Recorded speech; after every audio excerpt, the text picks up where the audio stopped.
마태복음 28장 18절. 예수께서 나와 말씀하여 이르시되 하늘과 땅의 모든 권세를 내게 주셨으니 그러므로 너희는 가서 모든 민족을 제자로 삼아 아버지와 아들과 성령의 이름으로 세례를 베풀고 내가 너희에게 분부한 모든 것을 가르쳐 지키게 하라. 볼지어다 내가 세상 끝날까지 너희와 항상 함께 있으리라 하시니라. 아멘. 자, 이게 승천하시기 전에 예수님이 갈릴리 처음 제자들을 만나서 기르시고 많은 기적과 말씀으로 사람들을 먹이시던 그곳에서 제자들에게 당부하신 말씀입니다. 뭐 흔히 그레이트 미션 이렇게도 말하던데요. 자, 근데 모든 민족을 제자로 삼아서 아버지와 아들과 성령의 이름 세례를 베풀고 그가 분부한 모든 것을 가르쳐 지키게 하는 것이 지금 이 세상에서 과연 가능하겠는가? 사실은 불가능해 보이죠. 많은 장벽들이 있어가지고 전도하는 것도 쉽지 않고 성경이 들어가는 것도 한계가 있고 그렇습니다. 우리 최근에 우리 정경주 집사의 이제 대학교 선배이고 방글라데시에서 30여 년간 14개의 학교를 세웠다고 합니다. 그쪽 사람들처럼 가난하게 살았던 그 여자 선교사분이 계신데 그래도 이제 틈새는 있었습니다. 그러니까 교육을 통하여 그다음에 또 다른 보살핌을 통하여 이슬람 국가임에도 불구하고 많은 어머니들이 자기 아이가 그 학교에 다니는 것을 자랑스럽게 생각하는 그런 길을 가는 분도 있고요. 또 우리 땅에 왔던 많은 선교사들도 그렇게 여러 가지 인종과 혹은 그 종교의 장벽을 넘어서서 사람들에게 다가왔던 것을 우리 많은 기록으로 알 수 있는데 요새 교회는 별로 그런 설교를 안 해서 사람들이 옛날에 어떤 그 교회 역사가 있었는지 거의 모르는 게 태반인 것 같습니다. 그냥 잘 믿으면 천국 간다, 그다음에 하나님 복 주신다 이렇게 일관하다 보면은 내가 누구인지 그다음에 내 은혜가 어디서 어떻게 흘러와서 내가 지금 이렇게 되어 있는지를 잊어버리게 되는 것 같아요. 그래서 많은 비판도 있지만은 교회는 이런 하나님의 성스러운 작은 우물들이 어떻게 그 정말 그리스도의 생명수로 인해서 거듭나가지고 또 그 배에서 한없이 그 생수가 흘러나게 해 있는지를 알아야만 합니다. 그래야만 아래 위로 이렇게 연결이 돼 가지고 이 세상의 악을 물리치고 이 참 그물처럼 엮여 있는 이 세계가 하나님의 사랑으로 밝게 그 바뀌는 그런 역사가 일어나게 됩니다. 우리나라 선교사는 제가 직접 눈으로 뵌 분은 우리 박태수 원장님 이 트레이닝 받으신 닥터 뉴스만 하고요. 그다음에 제가 신학교 다닐 때 그 강의를 했던 그 박대인이라는 그 미국인 선교사분이 두 분이 되게 친하시더라고요. 나중에 보니까 제가 언젠가 감신에 초대를 받아가지고 그 특강을 하러 갔었는데 그때 우연히 박대인 교수님이 와 계셨어요. 근데 제가 그때 당시에 우리나라 신학교에서도 외국 국적의 교수들을 전부 퇴출시키는 그 놀라운 일을 하고 있었을 때였습니다. 우리나라가 한번 관계에 휩싸이면은 모든 벽을 다 쳐가지고 아주 그 순혈주의 내지는 민족주의 뭐 이런 것이 이제 유행하는 그런 그 어떤 바람에 쉽사리 휩쓸리는 민족인 것 같아요. 그 이분도 그 입지가 상당히 그 약해져 버린 그런 때인데 이분 우리나라 사람보다 훨씬 우리말을 정확하게 잘 구사했고요. 그다음에 교회사에 되게 능통한 분이었습니다. 근데 제가 닥터 뉴스마 그 치과 고치다가 이렇게 이만큼 혹이 나왔던 그런 일이 있었거든요. 하도 과로를 해가지고 편도선이 이만큼 부었었어요. 근데 정말 편도선이 우리하고는 이렇게 크기가 다른지 우리는 뭐 이만큼 이렇게 붓는데요. 뭐 이렇게 혹이 이렇게 나올 정도였습니다.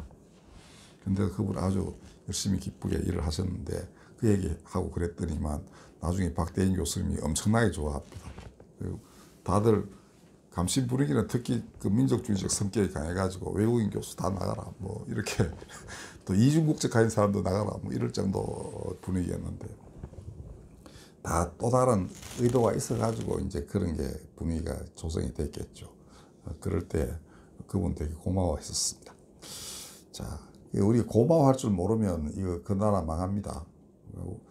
어느 나라든 다른 나라, 다른 민족의 도움 없이 혼자서 자라난 나라는 없습니다. 그러니까 뭐 그건 모든 역사가 다 증명해요. 그런데도 은혜는 있고 원수 진 것만 기억하는 사람들이 많은데 그러다 보면 세상은 파멸에 이르게 됩니다. 이게 충돌하는 두 개가 오랫동안 지속될 수 없죠. 그럼 세계가 깨지는 거예요. 이념도 마찬가지입니다. 생각해보면 이 막힌 담이 정말 하나님과 사람에게뿐 아니라 사람과 사람, 그 다음에 사람과 자연 간에도 참 많이 있습니다. 뭐 우리가 잘 알고 있는 우크라이나 전쟁도 그렇고요. 한 뿌리에서 나온 민족인데 우리나라처럼 이렇게 싸웠고 그래도 우리는 이념 대립으로 싸웠는데 저거는 그것도 아니고 같은 또 정교회를 믿는 사람들인데 하여튼 알 수 없는 그런 전쟁이 부지기수로 일어나고 있는 게 현실입니다. 그래서 더더욱 이 예수 말씀이 과연 이루어지겠는가 의심을 할 수밖에 없는 상황입니다. 그렇지만은 틈새는 있습니다. 이 말씀을 사도 바울은 직접 듣지는 못했습니다. 그러나 다른 제자들을 통하여 사도의 임무가 무엇인지는 다 전해 들어서 알고 있었을 거예요. 그리고 바울이 빌립보 사람들에게 보낸 편지에서 정말 막힌 담을 허시는 분이 그 뜻을 이루시려면은 그 말씀을 받은 사람이 어떻게 해야 되느냐 딱 한마디 했습니다. 너희는 너희 안에 이 마음을 품으라 곧 그리스도 예수의 마음이다 라고 했습니다. 이거 이외에는 길이 없다는 것입니다. 흔히 바울은 믿음으로 말미암아 의롭다함을 받는다는 교리의 주창자로 알려져 있어서 예수를 믿기만 하면 구원된다는 이 아주 그 편한 그 교리, 아주 편하게 교인 생활할 수 있는 터전을 마련한 사람으로 알려져 있지만 사실은 전혀 그렇지 않습니다. 그는 그리스도 예수의 마음을 품으라고 했습니다. 이거 믿는 정도를 넘어서서 예수를 닮으라는 말 아닙니까? 그의 마음과 하나가 되어야만 되는 것이다. 이것입니다. 그러면 예수의 마음은 어떠한 것인가? 그리스 철학의 단어를 빌려가지고 표현을 했어요. 이게 이제 그 그리스인들, 헬라 사람들에게 로마인이죠. 로마인들에게 하시는 그 하나님의 그 은총의 말씀이니까 본체라는 표현했습니다. 본래 뭐 어떻다 이런 그런 본래 하나님과 동등한 분이다라는 겁니다. 근데 그 속이 같다는 거예요. 그렇지만은 하나님 지위에 그다름 거기 머물러 계시지 않고 자기를 비워서 종의 형체를 가지사 사람들과 같이 되셨다. 즉 그가 사람이 되셨다는 겁니다. 그 당시에는 아직 하나님의 아들이라는 관념이 형성되기가 좀 어려운 그런 시기였어요. 다른 신의 아들은 많았습니다. 잡신들의 아들은 많았어요. 뭐 다 로마 황제도 그렇고 이집트의 파라오도 다 신의 아들입니다만은 감히 하나님의 아들이라고 지칭하는 것은 정말 힘든 때였습니다. 그래서 대략 종이라고 구약 성경에도 선지자들을 일컬어 종이라고 그렇게 표현합니다. 근데 예수님은 하나님의 아들이라고 스스로 밝힌 적이 꽤나 있죠. 하나님 나를 보내셨다, 나를 낳으셨다 이렇게. 자, 그런데 그 아들의 됨됨이가 뭐냐 하면은 종도 아니에요. 여기 보면 종의 형체를 가지사 사람들과 같이 되셨다. 그리고 사람 모양으로 나타나사 자기를 낮추시고 죽기까지 복종하셨다. 이게 종들이 할 수 있는 일이 아니죠. 그러니까 여기서 단어는 종이라고 표현했지만은 이게 정말 아들이 아니고서는 이렇게 할 수 없는 것이 예수의 삶이었습니다. 그러니까 자기를 낮추시고 죽기까지 복종하셨다. 이거는 아버지와 아들 간에서만 가능한 그런 거고, 또 어떤 면에서는 형제 자매 간에서만 가능한 일이겠죠. 그는 여기서 보면 십자가에 죽으신 것은 곧 사람들을 구원하시기 위하여 십자가에 돌아가셨다. 그는 사람들을 친구라고 하셨고 하나님을 아버지라고 부르시면서 그 친구들에게 내 아버지가 너희 아버지다라고 이렇게 가르치신 분이었습니다. 그러니까 이제 모든 사람과 하나님의 관계는 사람 간에는 친구요, 형제 자매이며 하나님과 사람들 사이에서는 하나님은 아버지 혹은 어머니, 뭐 어머니라 해도 상관없습니다. 당신은 그 어머니의 존재가 아주 그 취약할 때 가지고 어머니라 그러면 아무도 못 알아듣는 거예요. 근데 지금은 그렇지 않죠. 성경에도 보면 하나님이 나를 낳으셨다 이런 표현이 있습니다. 그러니까 어버이라고 표현하면 적절하겠죠. 일단 성경의 용어를 따르자면 아버지예요. 자, 그 아버지의 뜻을 따르는 아들 혹은 딸, 이것이 그리스도 예수의 마음이었다라는 것입니다. 세상을 돌아보면은 지금 모든 면에서 거대한 담이 놓여 있는 것을 누구도 부인할 수 없습니다. 이대로 두면 세상은 파멸에 이릅니다. 이 담을 허물 자는 그리스도 예수의 마음을 품은 사람들일 수밖에 없습니다. 제가 다른 학문도 해보고 또 많이 들어도 보고 다른 종교도 많이 들여다보고 세상도 이렇게 두루두루 살펴보았지만 이 예수의 마음을 품는 것 이외에는 세상을 정말 하나님이 선하다 할 만한 그런 세상 되기는 힘듭니다. 이슬람도 불교도 옴니처럼 바가 참 많아요. 그리스도교라 해서 뭐 다를 바는 없습니다. 그러나 우리 기독교인들이 믿는 예수 그리스도는 그렇지 않으시죠. 그러니까 여기에는 정말로 길과 진리와 생명이 있다고 저는 믿습니다. 그래서 그 마음을 품어야만 그의 모습이 드러납니다. 그러니까 믿음만 가지고서는 그의 모습이 자신 안에 새겨지지 않는다고 여러분들 보셔야 돼요. 여러분들 예수가 내 구원자에게 나는 이제 천국 간다 이래 가지고 그의 마음이 내 안에 들어옵니까? 그렇지 않죠.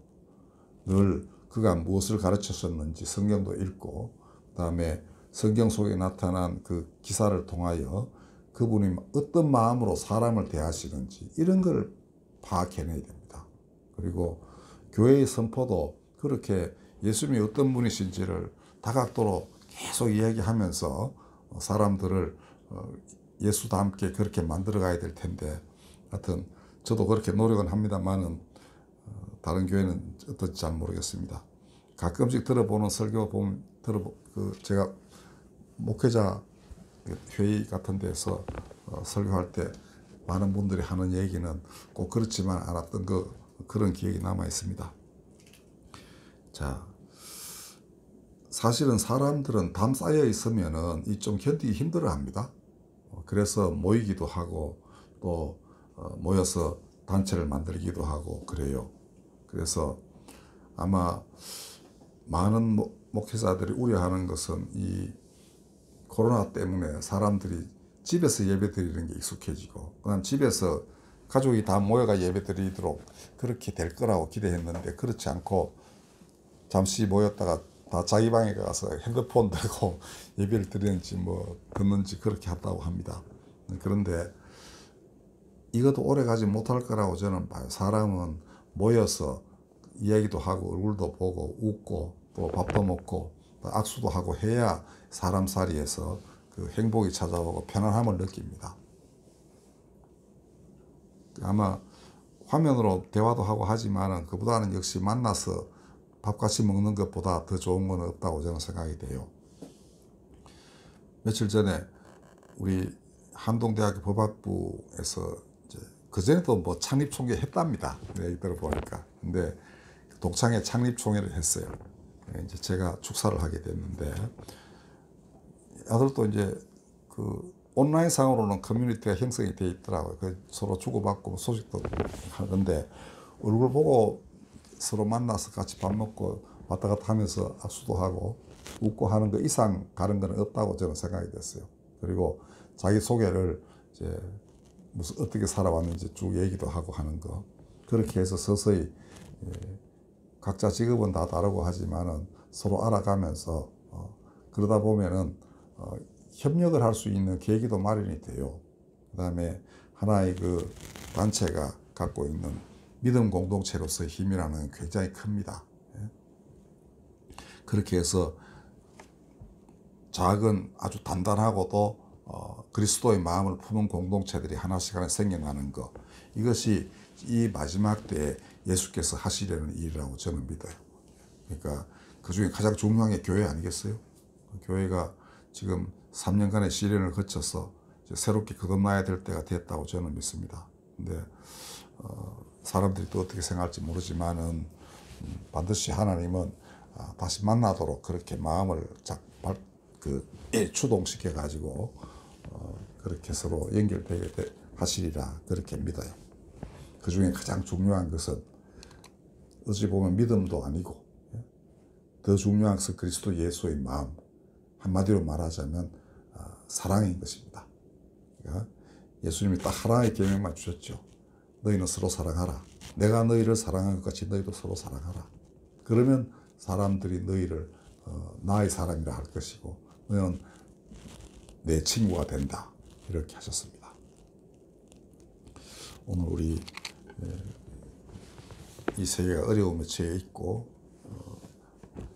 불의가 횡행하고 사랑은 식어지고 있지만은 예수의 사랑은 조금 더 식어지지 않는다는 것을 명심하십시오.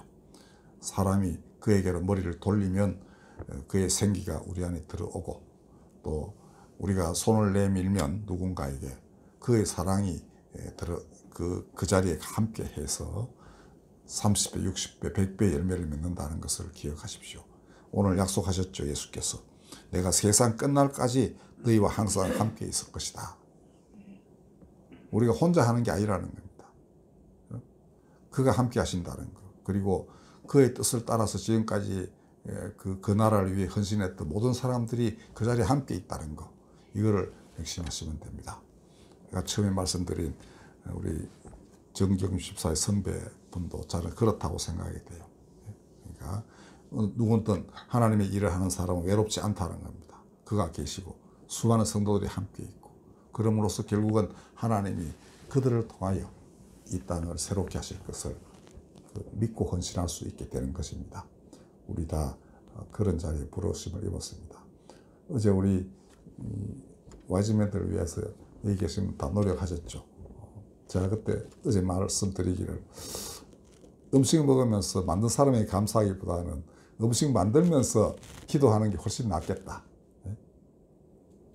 나에게 주신 은혜를 감사하는 것도 좋지만은 내가 그 어떤 일을 하면서 그 과정에서 사람들을 위해 기도하는 그런 자리에 있는 것이 훨씬 행복하다. 그게 훨씬 은혜스럽다는 겁니다. 그러니까 밥을 먹고 감사하는 사람보다 밥을 하면서 감사하는 사람이 훨씬 낫다. 자, 우리 앞으로 이제 뭐 나이도 많이 드셨지만 반드시 죽을 때까지 그렇게 해주실 겁니다. 내가 일하면서 기도할 수 있는 그런 자리에 여러분들 인도되기를 바랍니다. 기도하겠습니다. 누가 막힌다면 허무는가? 받은 것을 감사하는 사람보다 주면서 같이 기도하고 은혜가 모든 사람에게 미치기를 간구하는 사람이 진실로 답을 허무는 사람입니다. 예수님 친히 그렇게 하셨습니다. 주고 또 주고 목숨까지 바치셨습니다. 거기에 무한한 하나님의 은혜가 있고 또한 그로 인해 모든 사람들이 당신 앞에 머리를 숙입니다. 당신이 원하셨던 그 나라 꼭 이루시옵소서. 예수님의 이름으로 기도하였습니다. 582장 찬송하겠습니다.